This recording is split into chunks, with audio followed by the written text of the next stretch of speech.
પટેલના પ્રવેશ માત્રથી જ બાકીના સ્પર્ધકોને પરસેવાના ઝરણા ફૂટે એવો સ્ટ્રોંગ બાયોડેટા છે એમનો. શું પ્રોસેસ કરી રહ્યા છો? વેજીટેબલ સોતે કરું છું. શેના માટે સોતે કરી રહ્યા છો? સિઝલરમાં છે ઓકે. અને તમે જે કુકરમાં જે બધું બાફ્યું જેની અંદર રાઈસ, બટાટો અને મકાઈના દાણા ત્રણે ભેગું તમે બાફ્યું છે, તો તમને લાગે છે કે એની અંદર રાઈસ જે છે પ્રોપરલી બફાઈ ગયા હશે કે ગળી જશે? અચ્છા, તો એ ગળી નહીં ગયા હોય? ના, ટાઈમ ઓછો છે એટલે તમે મારે ભેગું જ મૂકવું પડે નહીં.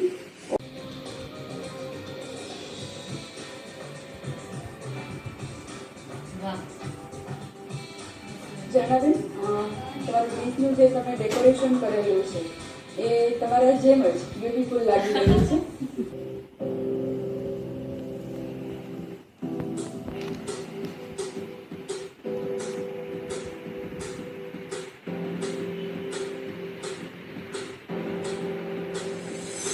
તમે જે સિઝલરની ચોઈસ કરી છે એક્ઝેક્ટ એ તમારી માટે આ સ્ટેજ પર પરફેક્ટ કહી શકાય સિઝલર. કેમ કે સિઝલરમાં 4 થી 5 જેટલા કમ્પોનન્ટ્સ હોય છે, એ કમ્બાઈન કરીને બનાવાતું હોય છે. તો એક સારું અટેમ્પ કર્યું છે તમે. આટલી સમય મર્યાદાની અંદર તમે બનાવ્યું છે, ખરેખર એક કામની તારીફ છે. All the best. ચાર સ્પર્ધકો આ ગોલ્ડન શેફ કેફના દાવેદાર બનશે. તો પછી ડિક્લેર કરી જ દઈએ. કરી જ દઈએ. ઓકે. જે 4 સ્પર્ધકો આગળ જઈ રહ્યા છે એમાં સૌથી પહેલું નામ છે કોણ હશે? એની ગેસીસ? ઝરણા પટેલ.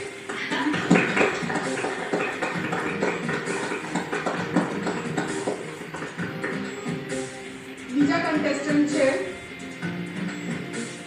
તમે બધાની ગેસ પહેલાવાળી સાચી હતી, ક્રિપા.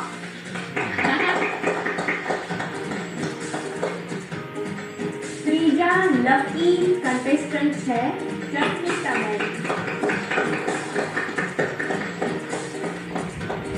સોનલબેન શાહ.